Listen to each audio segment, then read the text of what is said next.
Complete story outline. They made her bring coffee until the general saw her and stood motionless in terror. ###. Main character Lieutenant Sarah Chun ***. 28 years old, former Army sniper with classified special operations background. Currently assigned to administrative duties at Pentagon Liaison Office. ###. Core premise: a highly decorated female soldier with a classified past is deliberately assigned menial tasks by dismissive colleagues who don't know her true background. When a visiting general recognizes her from a classified mission, her hidden identity as one of the military's most lethal operatives is revealed. ###. 5-part structure overview. ###. Part 1. The coffee girl. Sarah's daily humiliation as the office coffee fetcher, despite her lieutenant rank. Introduction to the dismissive male officers who treat her as secretary. Setup of her mysterious past through subtle hints. Her perfect posture, tactical awareness, and quiet competence that goes unnoticed. ###. Part 2. The General's visit. Announcement of General Morrison's inspection visit. Office preparation and Sarah's assignment to serve refreshments. Her recognition of the General's name from classified briefings. The moment of their encounter and his shock upon seeing her. ###. Part 3. Recognition and revelation. The General's stunned reaction and private conversation with Sarah. Flashback reveals their connection. A classified mission in Syria where Sarah saved his son's unit. Her transition from special operations to administrative purgatory explained. ###. Part 4. The truth emerges. General Morrison's investigation into why Sarah is wasted in admin work. Discovery of deliberate career sabotage by jealous colleagues. Sarah's impressive service record revealed, including Silver Star, 3 Purple Hearts, and classified commendations. ###. Part 5. Justice and redemption. Sarah's reassignment to appropriate position leading special operations training. Her former tormentors face career consequences. The General's public recognition of her service and her return to meaningful military work. ###. Key themes: hidden strength and competence, overcoming workplace discrimination, true merit versus prejudice, military honor, and recognition. Justice for unsung heroes. The coffee machine gurgled like an old man clearing his throat as Lieutenant Sarah Chun stood waiting for the 3rd pot to finish brewing. It was only 9 in the morning, and already she had been asked to make coffee twice by men who outranked her only in their own minds. She wore the same uniform they did, carried the same rank insignia on her collar. Yet somehow she had become the unofficial coffee girl of the Pentagon Liaison Office. "Chun, when you're done playing barista, we need those files sorted," called Major Bradley from across the room.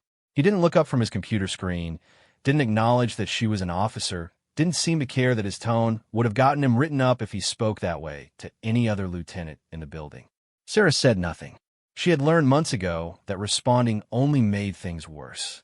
Instead, she focused on the simple task at hand, measuring grounds with the same precision she once used for much more important things. Her movements were economical, efficient, betraying none of the frustration that simmered beneath her calm exterior. The office buzzed with the usual morning activity. Colonel Harrison was reviewing budget reports, his reading glasses perched on the end of his nose like a stern schoolteacher.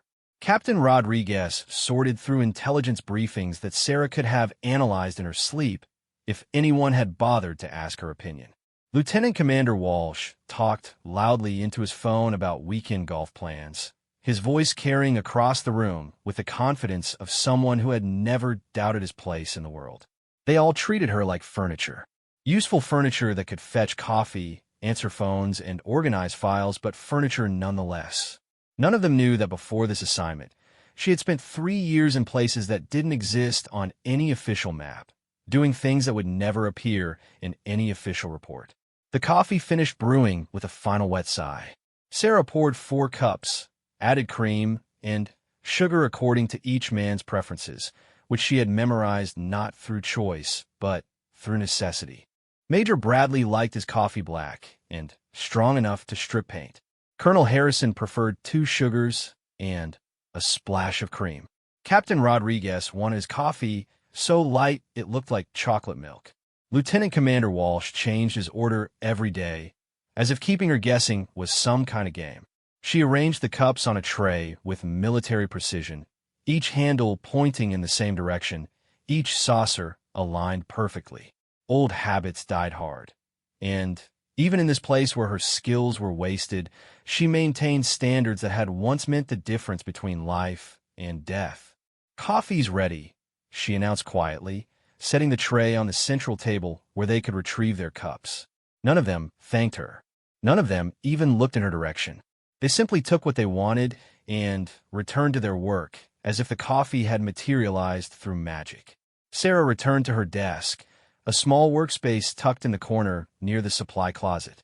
Her computer screen displayed a spreadsheet of supply orders, the kind of mind-numbing bureaucratic work that could drive a person insane if they let it.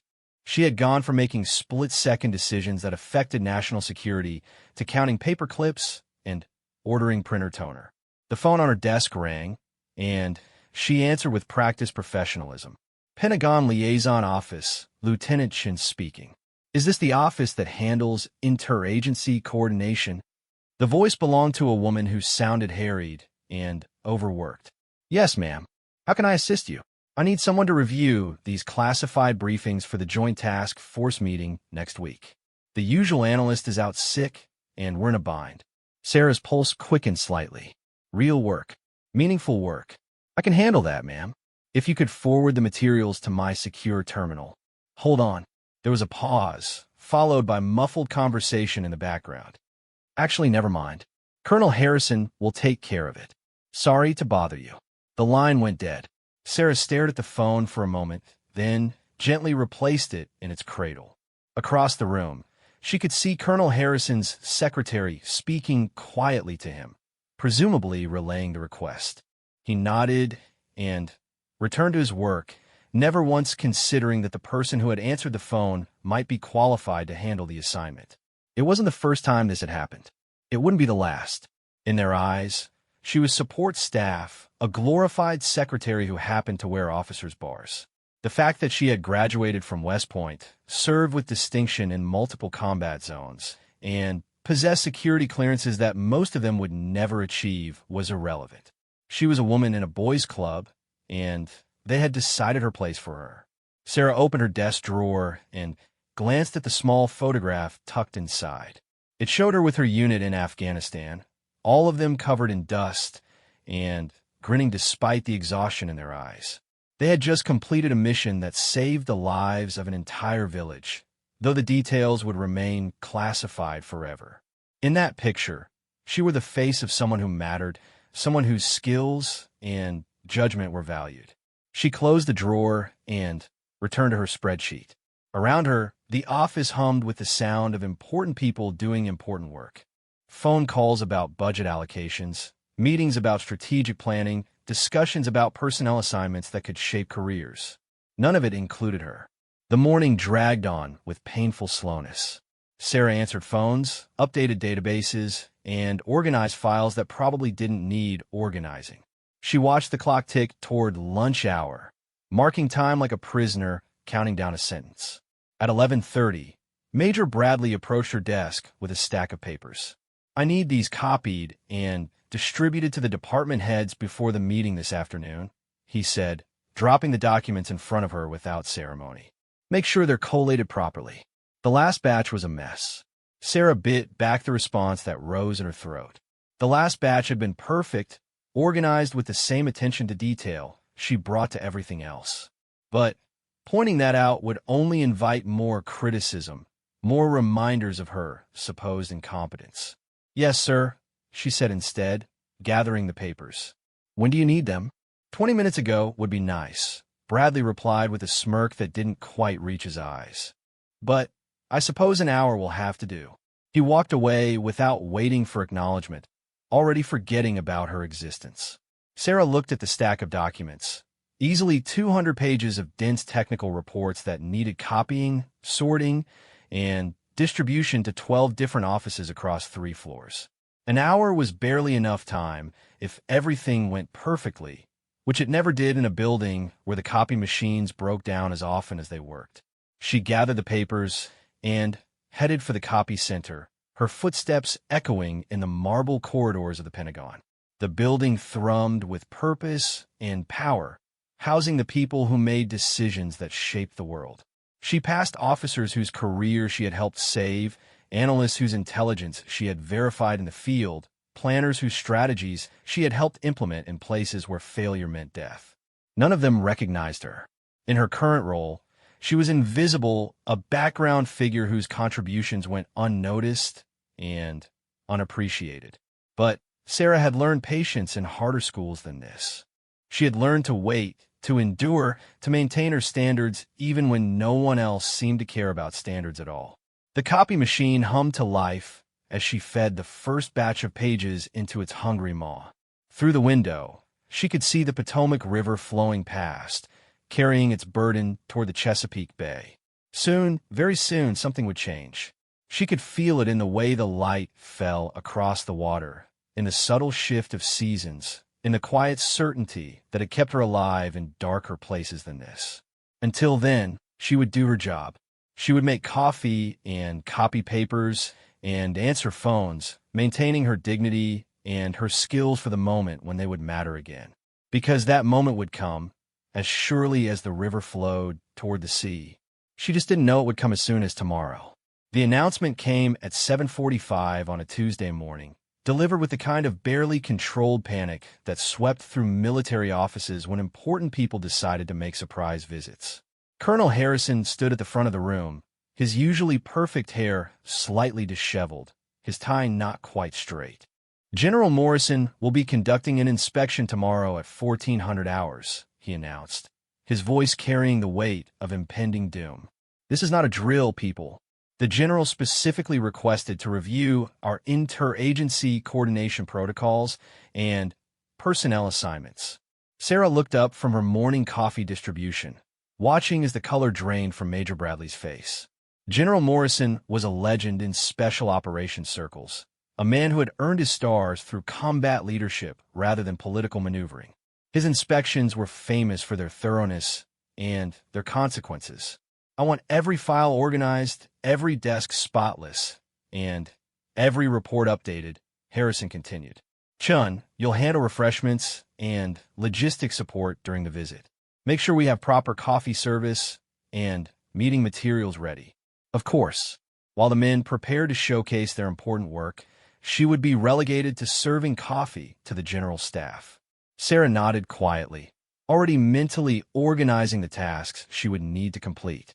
She had coordinated logistics for operations far more complex than a single office inspection, but none of that mattered in her current role. The office erupted into controlled chaos as soon as Harrison finished speaking. Phones rang constantly as people called in favors, moved meetings, and desperately tried to prepare for scrutiny from one of the most respected officers in the military. Sarah watched it all with detached amusement, remembering other times when General Morrison's name had carried very different implications. She knew Morrison, though he wouldn't remember her. Their paths had crossed 3 years ago in a place that officially didn't exist during an operation that had never happened. She remembered his voice over the radio, calm and steady while everything around them fell apart. She remembered the look in his eyes when they brought his son's unit back, beaten and bloody but alive. But that was a different world, a different Sarah. That Sarah wore ghillie suits instead of dress uniforms, carried rifles instead of coffee trays, made decisions that mattered instead of organizing supply closets. This Sarah was invisible, forgettable, useful only for menial tasks that freed the men to do real work. The rest of the day passed in a blur of frantic preparation.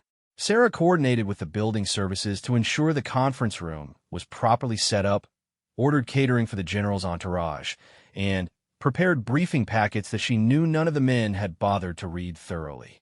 She worked late into the evening while they went home to their families, confident that the support staff would handle all the details. The next morning arrived with the weight of ceremony.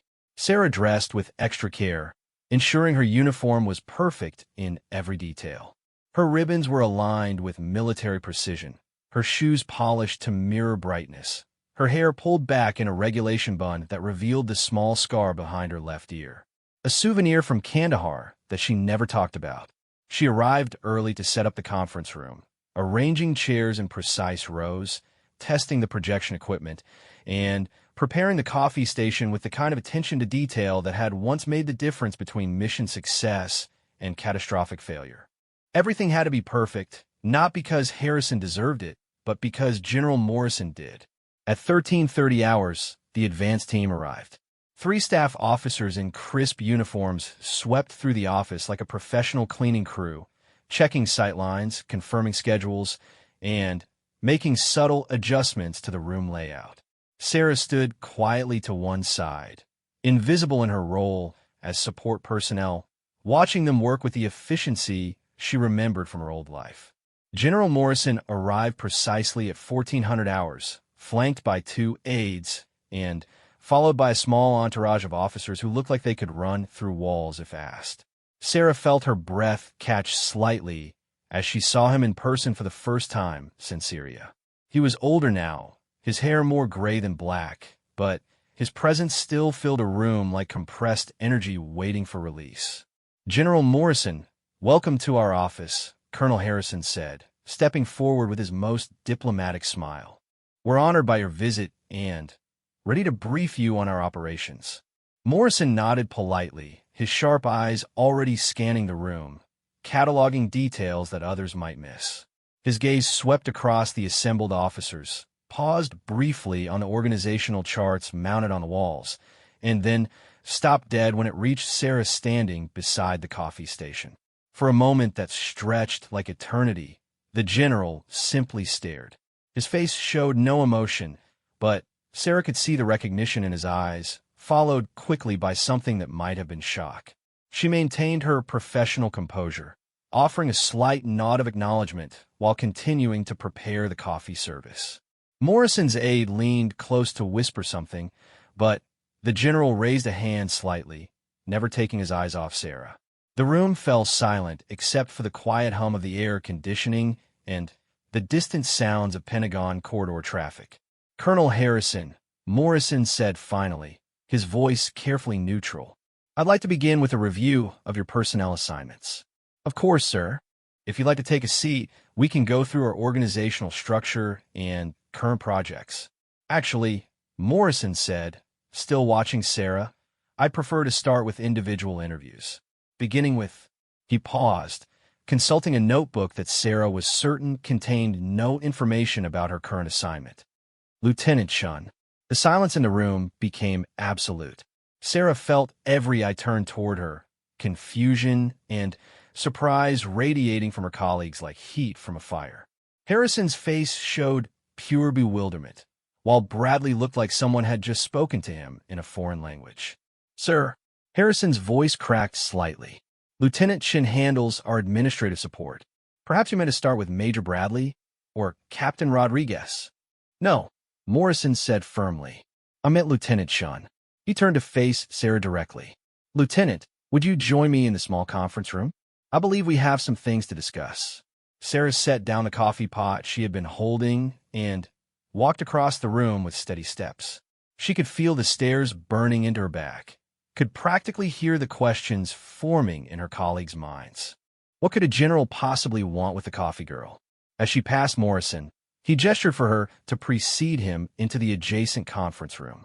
She caught a brief scent of his cologne, the same brand he had worn in Syria when they met in the command tent after the rescue. Some details you never forgot, even when you wanted to. The general closed the door behind them with a soft click that seemed to echo like a gunshot in the suddenly quiet office outside. Through the glass partition, Sarah could see her colleagues standing frozen in confused tableau, trying to process what they had just witnessed.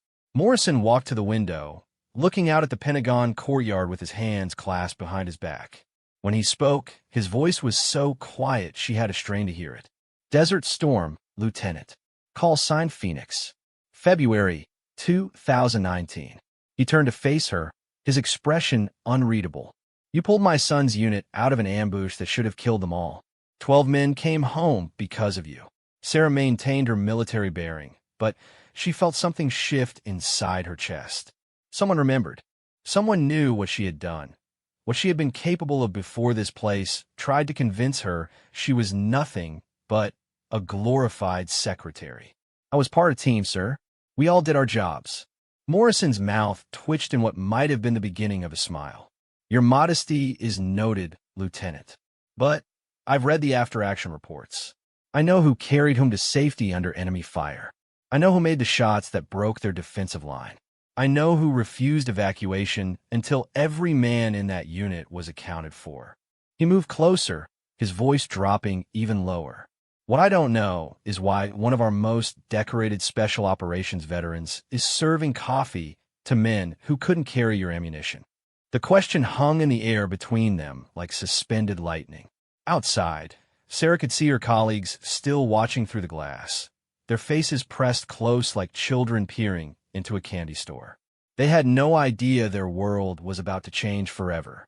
With respect, sir, Sarah said carefully, personnel assignments are made through proper channels for reasons I'm not always privy to. Bullshit, Morrison said bluntly, and Sarah almost smiled despite herself. Someone buried you here, Lieutenant. Someone wanted to waste your talents and break your spirit. The question is who, and more importantly, why. Through the window, Major Bradley was pacing nervously while Colonel Harrison spoke rapidly into his phone. Captain Rodriguez kept glancing toward the conference room like he was watching a bomb that might explode at any moment. None of them understood what was happening, but they could sense that their comfortable world of assumptions was cracking apart. General Morrison pulled out his phone and scrolled through what looked like personnel files. His expression grew darker as he read, the lines around his eyes deepening with each page. According to your official record, Lieutenant, you're an adequate officer with limited field experience, suitable for administrative duties and logistic support. He looked up from the screen. That's one hell of a revision of history. Sarah said nothing. There was nothing to say. The truth was classified at levels that even Morrison might not be able to access, buried under layers of national security and operational necessity. Her real record existed in places where even generals couldn't easily reach. I'm going to make some calls, Morrison said, pocketing his phone. I'm going to find out who decided that Phoenix was better suited for coffee service than combat operations. And when I do, he didn't finish the sentence. He didn't need to. Sarah had seen that look in his eyes before, in Syria, when he learned that enemy forces had captured some of his soldiers. It was the look of a man who took care of his people, no matter what it cost. The general moved toward the door, then paused with his hand on the handle. One more thing, Lieutenant. Tomorrow morning, I want you to report to my office at the Joint Staff Building. Wear your dress blues and bring your real service record, the one they can't seem to find in the system. He opened the door and stepped back into the main office, where the assembled officers snapped to attention with varying degrees of composure. Sarah followed a step behind, maintaining her professional demeanor while internally feeling like she was walking through an earthquake. Gentlemen, Morrison announced, his voice carrying the authority of absolute command. It seems there have been some interesting personnel decisions made in this office. Colonel Harrison, I'll be speaking with your commanding officer about proper utilization of available resources. Harrison's face had gone pale, but he managed to maintain his military bearing. Yes, sir. Is there anything specific you'd like to review? Oh, yes, Morrison replied, his smile sharp enough to cut steel. Very specific things, starting with why you have a Silver Star recipient serving coffee. The silence that followed was so complete that Sarah could hear her own heartbeat. Around the room, faces showed confusion, disbelief, and the first dawning recognition that they might have made a terrible mistake. Silver Star recipients didn't fetch coffee and organize supply closets. Silver Star recipients were combat heroes, the kind of soldiers whose stories were written about. Sarah stood quietly beside the coffee station, the same place where she had been invisible for months, and watched her colleagues' world begin to crumble around them. Tomorrow, everything would be different. Tonight, she would sleep better than she had in a very long time. General Morrison gathered his entourage with a gesture and headed toward the door. As he passed Sarah, he paused just long enough to speak one word, quietly enough that only she could hear it. Phoenix. Then he was gone, leaving behind an office full of men who suddenly realized they had no idea who they had been working with all along. The Joint Staff building felt different from the Pentagon.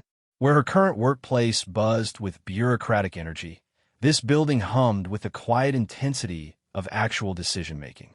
Sarah walked through corridors lined with portraits of military leaders who had shaped history, her dress blues crisp and her ribbons arranged in perfect rows that told a story most people couldn't read. She had arrived 30 minutes early, not from nervousness, but from habit. In her previous life, early arrival could mean the difference between mission success and disaster. Some instincts never faded, even after months of coffee service and supply management.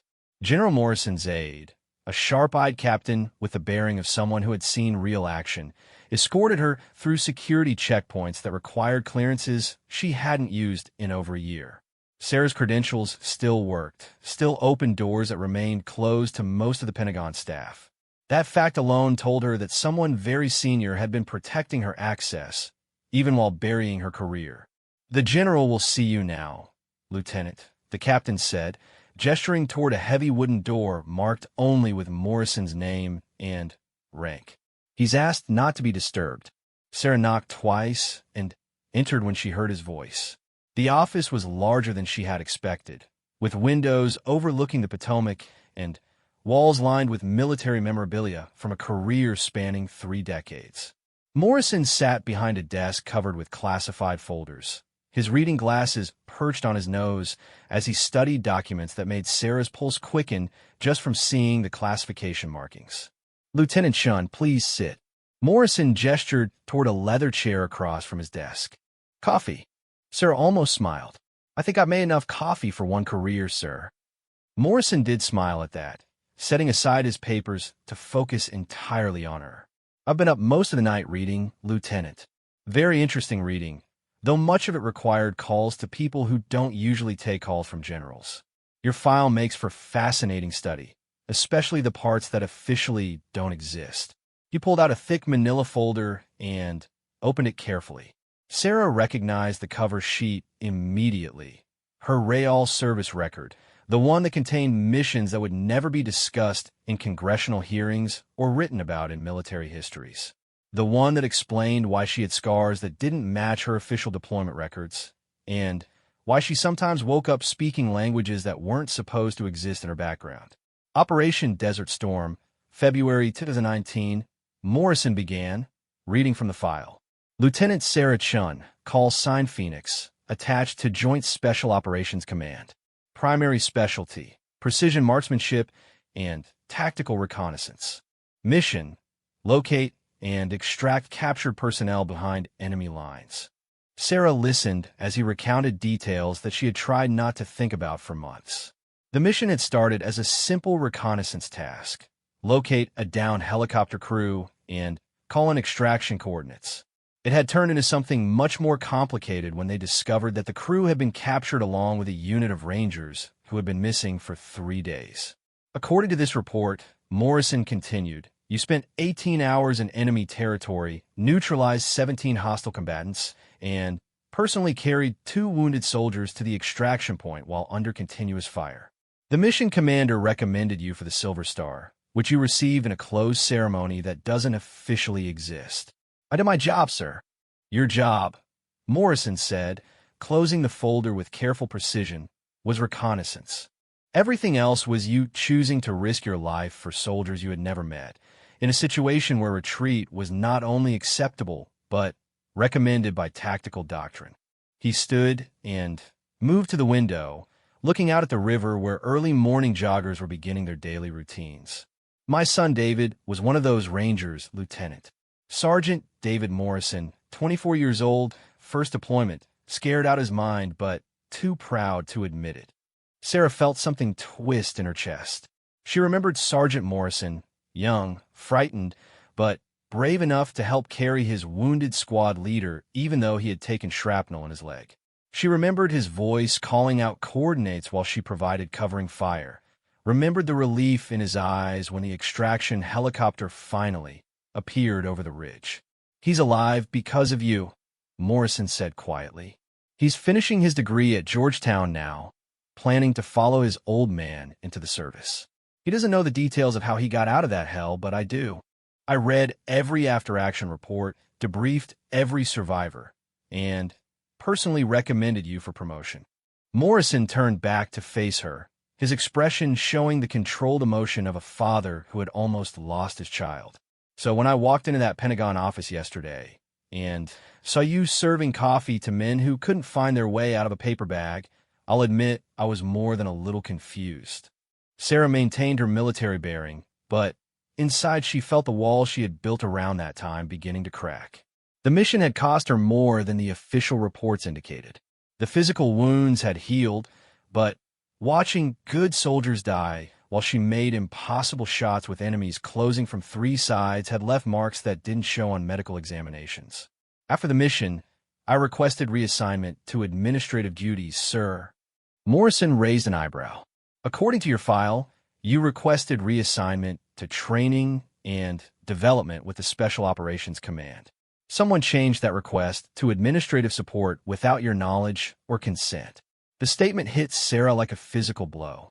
She had wondered why her carefully worded request for a position training new snipers had resulted in assignment to Pentagon bureaucracy. She had assumed it was normal military inefficiency, the kind of personnel mix-up that happened when dealing with classified specialties. "Who changed it?" she asked. Morrison's expression darkened. "That's what took me most of the night to figure out. The paper trail leads through 3 different offices and 2 separate command structures, but it eventually points to one person. Colonel Harrison." Sarah felt the world shift around her.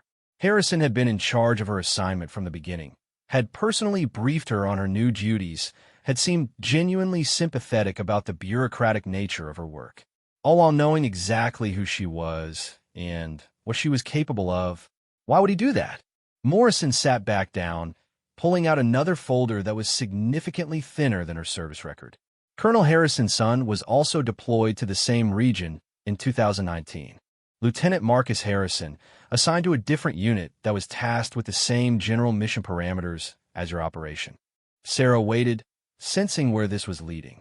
Lieutenant Harrison's unit failed to locate the missing personnel. They returned to base without attempting rescue, citing overwhelming enemy presence and tactical impossibility. Standard procedure, completely justified by the rules of engagement. Morrison paused, letting the implications sink in.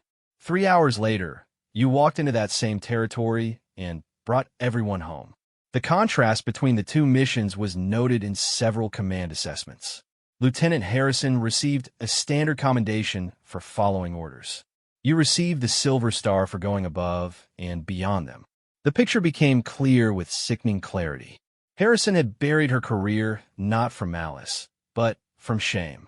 His son's failure had been highlighted by her success, and rather than accept that some soldiers simply performed better under pressure, he had chosen to eliminate the evidence of that comparison. Colonel Harrison has been systematically ensuring that your achievements remain classified while keeping you in positions where your abilities can't be demonstrated, Morrison continued. It's character assassination by bureaucracy, and it's effective precisely because it's so subtle. Sarah felt anger rising in her chest, but also something like relief.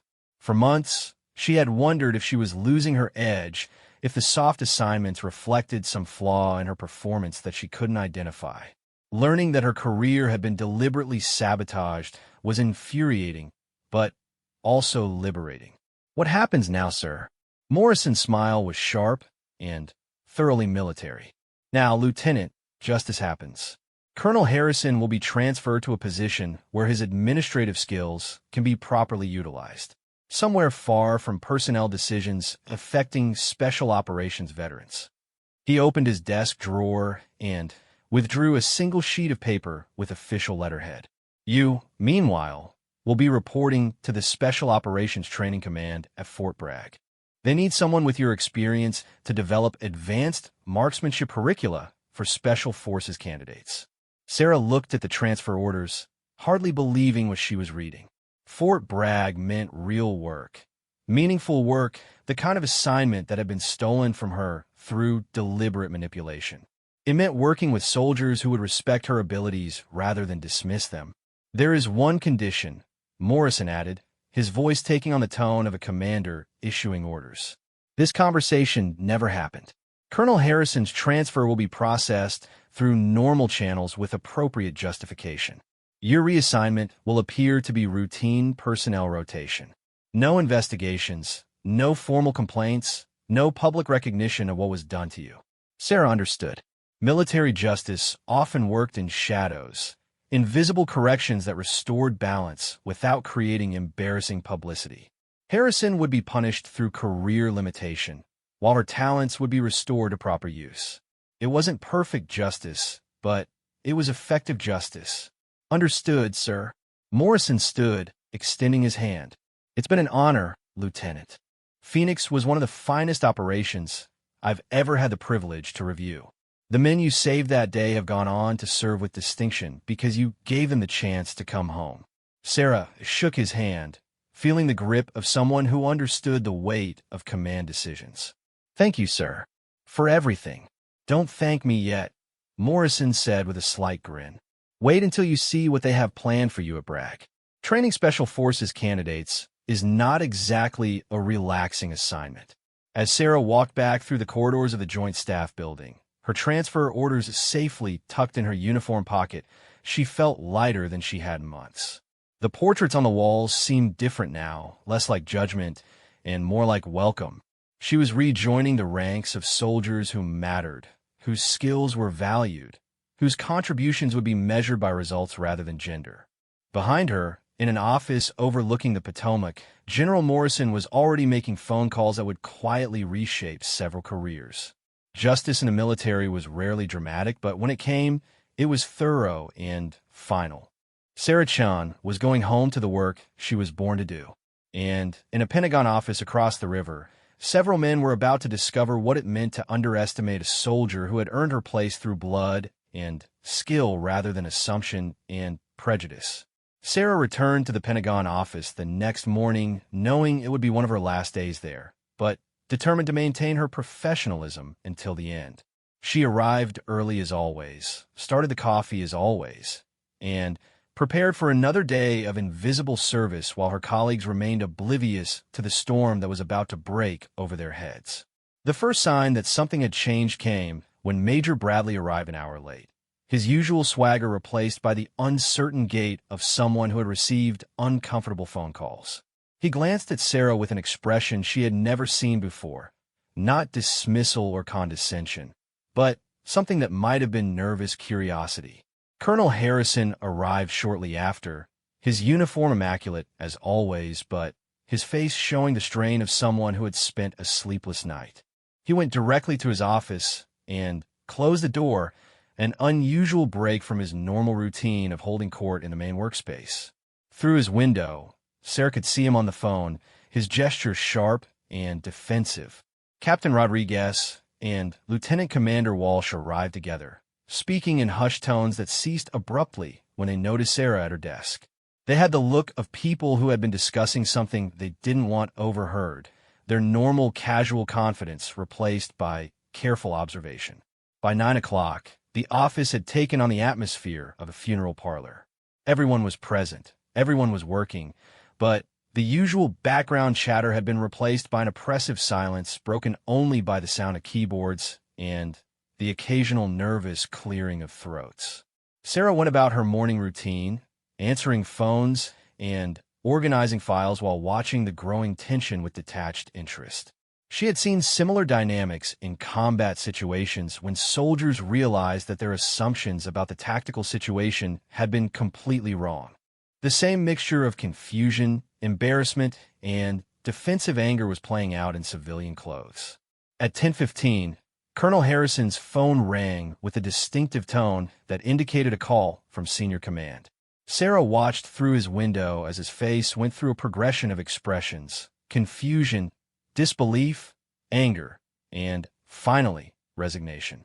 When he hung up, he sat motionless for several minutes, staring at his desk as if it contained answers to questions he couldn't formulate. Harrison emerged from his office with the careful movements of someone walking through a minefield. His eyes found Sarah immediately, studying her face as if seeing her for the first time. When he spoke, his voice carried none of its usual authority. "Lieutenant Shun, could I see you in my office, please?" Sarah rose from her desk, aware that every eye in the room was following her movement. The men who had ignored her for months were now watching her with the intense focus usually reserved for unexploded ordnance. She walked across the office with the same steady pace she had maintained through far more dangerous situations. Harrison's office felt smaller than usual, cramped by the weight of unspoken revelations. He gestured for her to sit, then took his place behind his desk like a man preparing for his own court-martial. "Lieutenant," he began, then stopped, clearly struggling with how to proceed. "I've just received some interesting information about your background." Sarah waited, offering no assistance. In negotiations and interrogations, silence was often more powerful than words. "It appears there have been some discrepancies in your personnel file. Some information that wasn't properly communicated when you were assigned to this office." Harrison pulled out a folder that Sarah recognized as a standard personnel jacket. Not the classified file that General Morrison had shown her, but the sanitized version that was used for administrative purposes. Even that version, apparently, contained information that her colleagues hadn't bothered to review. "According to this, you graduated third in your class from West Point, completed Army Ranger School, and served 3 combat deployments with Special Operations units." Harrison's voice grew quieter with each item he read.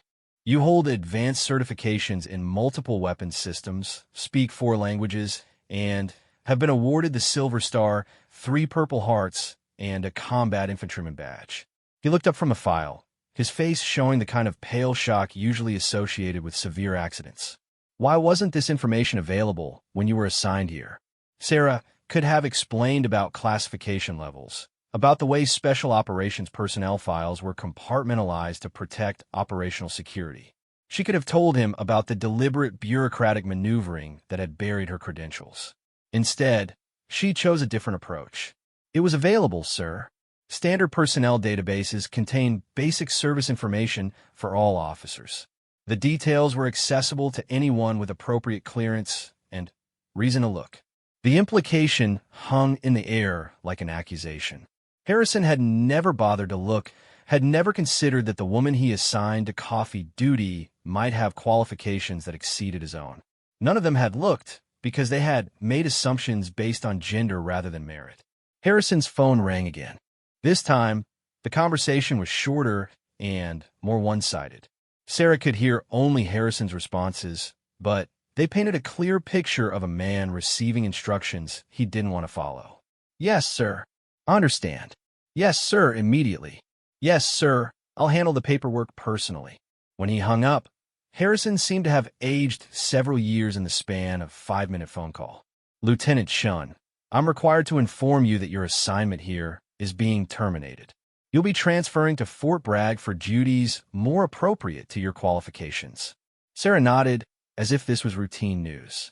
"When do you need me to complete the transition, sir?" "Today." Harrison's voice was barely above a whisper. "Your replacement will arrive this afternoon. Please ensure that all current projects are properly documented for handover." Sarah almost smiled at that. Her current projects consisted of ordering office supplies and maintaining filing systems that a high school intern could have managed. The transition would take approximately 15 minutes to complete properly. "Of course, sir. Is there anything else?" Harrison looked like he wanted to say something more, perhaps an apology or explanation, but the words wouldn't come. Finally, he just shook his head and gestured toward the door. Sarah returned to the main office to find her colleagues trying very hard to appear busy while obviously straining to overhear what had transpired in Harrison's office. The atmosphere had shifted from nervous tension to open curiosity mixed with growing alarm. Major Bradley was the first to approach her desk, his usual commanding demeanor replaced by the uncertain manner of someone walking on unstable ground. Chun, he said, then stopped and corrected himself. Lieutenant Chun, I hear you're being reassigned. Yes, sir. Effective immediately. Bradley shifted uncomfortably, his eyes avoiding direct contact. Look, if there was any confusion about your background, I want you to know it wasn't intentional. We work with a lot of personnel files, and sometimes details get overlooked. Sarah continued organizing her desk materials, letting his discomfort build. Understand, sir. These things happen. Captain Rodriguez joined the conversation, his face showing the kind of forced casualness that indicated serious concern. It's just that if we had known about your combat experience, we might have utilized your skills differently. Maybe involved you in some of the intelligence briefings or strategic planning sessions. That would have been nice, Sarah agreed mildly, placing the last of her personal items in a small box. But I understand that administrative support is also important work. The understatement was so obvious that it made the silence that followed physically uncomfortable. Around the office, other staff members were beginning to gather, drawn by the same instinct that makes people slow down to observe traffic accidents. Lieutenant Commander Walsh, who had never spoken directly to Sarah in 6 months, suddenly found his voice. We should have. If you had mentioned your Silver Star, we would have. We'll have what, sir? Sarah asked, genuinely curious about how he planned to finish that sentence. Walsh opened his mouth, then closed it again, apparently realizing that any honest answer would be deeply embarrassing. There was no good explanation for why a Silver Star recipient had been serving coffee while less qualified personnel handled important assignments. Harrison emerged from his office carrying paperwork that Sarah recognized as transfer orders and efficiency reports. His face showed the resigned expression of someone completing an unpleasant duty that couldn't be avoided. Lieutenant Shun, your transfer is now official. Transportation has been arranged for 1,500 hours. He handed her the documents, his hands shaking slightly. I've written your efficiency report based on updated information about your qualifications. Sarah glanced at the report, noting the sudden proliferation of superlatives and recommendations that bore no resemblance to the casual dismissal she had experienced for months. Outstanding performance, exceptional professionalism, highly recommended for advanced assignments. All technically true, and all completely meaningless given the circumstances under which they were written. Thank you, sir. Harrison looked around the office at the assembled staff, all of whom were now staring openly at the woman they had ignored for half a year. When he spoke, his voice carried the tone of someone delivering a prepared statement. I want everyone to understand that Lieutenant Chin's reassignment represents a promotion to duties more appropriate to her exceptional qualifications. Her service here has been exemplary, and her new assignment reflects the high regard in which she is held by senior command. The words sounded hollow in the context of everyone's recent behavior, but they serve their purpose as official justification for what was essentially a correction of a serious personnel error. Harrison was providing cover for his staff while protecting his own reputation, turning administrative incompetence into a success story. Sarah picked up her box of personal items and moved toward the door. As she passed each of her former colleagues, she offered polite nods that carried no hint of resentment or satisfaction. They had treated her badly from ignorance rather than malice, and their obvious discomfort was punishment enough. At the door, she turned back for one last look at the office where she had spent 6 months being invisible. Harrison stood behind his desk like a man preparing for his own funeral. Major Bradley stared at his computer screen as if it contained classified information. Captain Rodriguez and Lieutenant Commander Walsh whispered urgently to each other while glancing in her direction. Gentlemen, Sarah said, her voice carrying clearly across the room, it's been educational. Then she walked out, leaving behind the sound of uncomfortable silence and the weight of realization that they had wasted 6 months of talent that they were only beginning to understand. In 3 hours, she would be on a plane to Fort Bragg, returning to work that mattered with people who would judge her by her abilities rather than their assumptions. Behind her, in an office that suddenly felt much smaller, for men were beginning to understand what it meant to discover that the person you had dismissed as insignificant was actually more qualified than you were. The lesson would stay with them for the rest of their careers, a constant reminder of the cost of prejudice and the danger of making assumptions about people based on anything other than their demonstrated competence. Sarah Chun was done making coffee. She was going back to making a difference. Fort Bragg felt like coming home to a language Sarah had almost forgotten she spoke fluently. The base hummed with the purposeful energy of soldiers preparing for real missions, and the air carried the familiar sounds of weapons training, helicopter rotors, and instructors pushing candidates beyond their perceived limitations. After 6 months of Pentagon bureaucracy, the honest intensity of special operations training was like stepping from a sterile office into clean mountain air. Sarah's new position as senior marksmanship instructor with the Special Operations Training Command came with responsibilities that matched her skills for the first time in months. She would be developing advanced sniper curricula for Special Forces candidates, training the next generation of precision marksmen who might one day face the same impossible situations she had navigated in Syria. Her first day began with a briefing from Colonel Patricia Webb, a combat veteran whose reputation for excellence was legendary throughout the special operations community. Webb's office walls displayed photographs from deployments across 3 continents, and her handshake carried the grip of someone who had earned respect through competence rather than politics.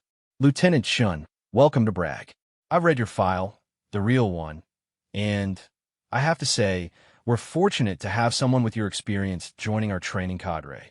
Sarah felt a moment of adjustment hearing someone discuss her background openly, without the careful euphemisms and deliberate omissions that had characterized her Pentagon experience. Thank you, ma'am. I'm looking forward to getting back to meaningful work. Webb's expression showed understanding that went beyond official courtesy. I imagine the past few months have been frustrating. Good soldiers don't do well in situations where their abilities aren't properly utilized. The comment was delivered without elaboration, but Sarah understood that Webb knew more about her recent assignment than might have been contained in standard transfer documentation.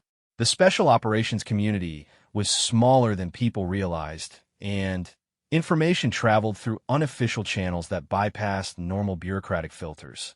Your first assignment, Webb continued, will be to evaluate our current marksmanship program and recommend improvements. We're seeing too many candidates wash out during precision shooting phases, and traditional training methods aren't producing the results we need. Sarah nodded, already thinking through approaches that combined her field experience with instructional design principles. What's the current failure rate? 43% fail to meet minimum standards for long-range precision work. That's acceptable for general infantry training, but not for special operations candidates who may need to make shots that determine mission success. The challenge excited Sarah more than anything she had encountered in months. Training soldiers to achieve precision under pressure required understanding both the technical aspects of marksmanship and the psychological factors that separated capable shooters from exceptional ones. It was work that would directly impact mission effectiveness and soldier survival. When can I observe current training protocols? Webb smiled, recognizing the eagerness of someone returning to their natural element. This afternoon, Captain Morrison is running a class through advanced scenarios on Range 7. Sarah felt a moment of recognition at the name. Morrison? Any relation to General Morrison? His son, David, completed Special Forces training last year and requested assignment to Training Command. Apparently, he wants to help prepare other soldiers the way someone once helped prepare him. The connection felt like a circle completing itself. The young soldier she had helped rescue in Syria was now training the next generation of Special Forces operators, carrying forward the chain of excellence that linked past missions to future success. That afternoon, Sarah made her way to Range 7, a facility that combined traditional shooting positions with realistic mission scenarios. The range featured variable lighting, environmental obstacles, and target systems that required split-second decision-making under stress. It was as close to actual combat conditions as training could safely provide. Captain Morrison was everything she had expected from the frightened young ranger she remembered from Syria. Confident without arrogance, competent without showboating, He moved through the training scenarios with the easy professionalism of someone who had faced real pressure and learned from it. His current class consisted of 12 candidates in their final phase of special operations training. Sarah watched them work through scenarios that tested not just shooting accuracy, but decision-making under stress, target identification in complex environments, and the kind of split-second judgment that could determine whether a mission succeeded or failed catastrophically. The key, Morrison was explaining to his students, isn't just hitting the target. It's making the right decision about whether to take the shot at all. In real operations, you might have one chance to get it right, with the lives of your team depending on your judgment.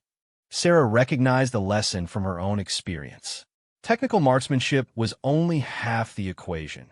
Tactical judgment was what separated competent soldiers from exceptional ones. She made notes about incorporating decision-making scenarios into the curriculum modifications she was already planning.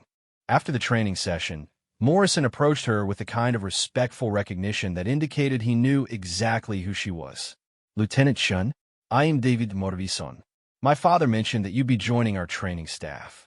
Sarah studied his face, seeing traces of the young soldier she had helped carry to safety, but also noting the confidence and competence that came from successful completion of one of the military's most demanding training programs. "Captain Morrison, you've come a long way since our last meeting." David's expression showed brief surprise, followed by rapid understanding. "Syria, February 2019. You were Phoenix. I was part of the team," Sarah said, maintaining the professional modesty that had become second nature when discussing classified operations. "You were the team," David replied firmly. "I read the after-action reports when I got my security clearance. I know what you did that day, and I know what it cost you." Sarah felt the familiar twist of memory that accompanied references to that mission. The official reports captured the tactical details, but couldn't convey the weight of making life and death decisions while watching good soldiers die around you. "We all did our jobs," she said finally. David smiled with the understanding of someone who had learned to read between the lines of military understatement. "Well, now you get to help make sure the next generation is ready to do theirs." The candidates could learn a lot from someone with your experience. Over the following weeks, Sarah threw herself into developing training modifications that would better prepare Special Forces candidates for the psychological demands of precision marksmanship in combat situations.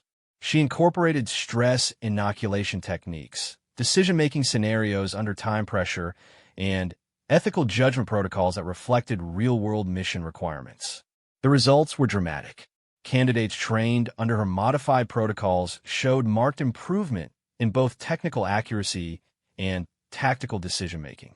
More importantly, they demonstrated the kind of confidence under pressure that translated directly to mission effectiveness. Sarah's reputation within the special operations training community grew rapidly. Instructors from other programs requested briefings on her methods. Senior commanders asked for assessments of candidate readiness based on her evaluations. For the first time in months, she felt like her skills were being used to their fullest extent. The transformation was noticed at the highest levels. 3 months after her arrival at Bragg, Sarah received a call from General Morrison's office. Not a summons this time, but an invitation to brief senior special operations commanders on training innovations that were producing measurably better results. The briefing took place in a secure conference room filled with officers whose careers had been built on understanding what worked and what didn't in high-stakes situations.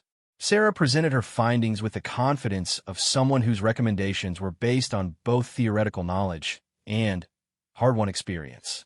The key insight, she explained to the assembled commanders, is that marksmanship training has traditionally focused on technical skills while neglecting the psychological factors that determine performance under stress. By incorporating realistic decision-making scenarios into training protocols, we can better prepare candidates for the mental demands they'll face in actual operations. Questions came from officers who understood the implications of improved training effectiveness. Better prepared soldiers meant higher mission success rates and fewer casualties. In the special operations community, training improvements weren't academic exercises, they were direct investments in soldier survival and mission accomplishment. After the briefing, General Morrison approached Sarah privately. "Outstanding work, Lieutenant. Your training modifications are being adopted across multiple special operations training programs. The impact on candidate readiness has been remarkable." "Thank you, sir. It feels good to be contributing to something that matters." Morrison's expression grew more serious. "There's been a development you should know about. Colonel Harrison submitted his retirement paperwork last week. Effective immediately." Sarah felt no satisfaction at the news, only a sense of professional closure. Harrison's career had ended not through dramatic confrontation, but through the quiet recognition that his judgment had been fundamentally flawed. Military justice often worked through such invisible corrections. His replacement, Morrison continued, specifically requested a briefing on proper personnel utilization policies. Apparently, there's new emphasis on ensuring that special operations veterans are assigned to positions that maximize their contributions to military effectiveness. The statement was delivered without specific reference to Sarah's experience, but the implications were clear.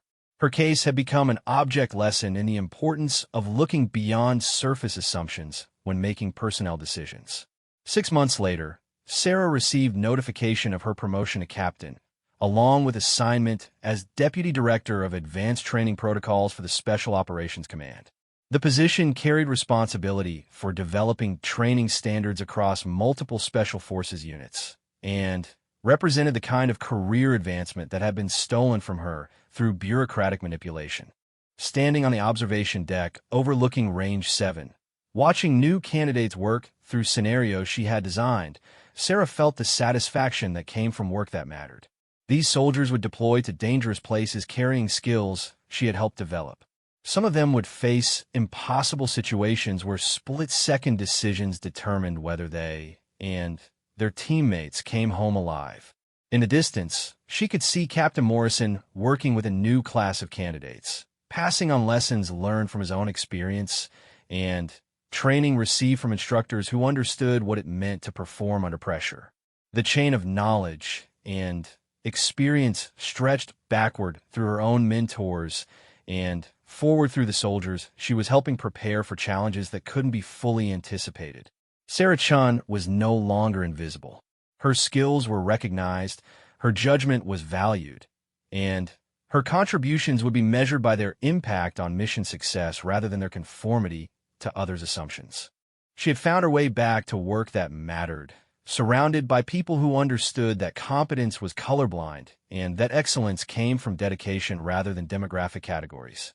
Behind her, in a Pentagon office that seemed very far away, new personnel were learning different lessons about the importance of recognizing talent regardless of the package it came in. The coffee was probably terrible, but that was no longer her problem to solve.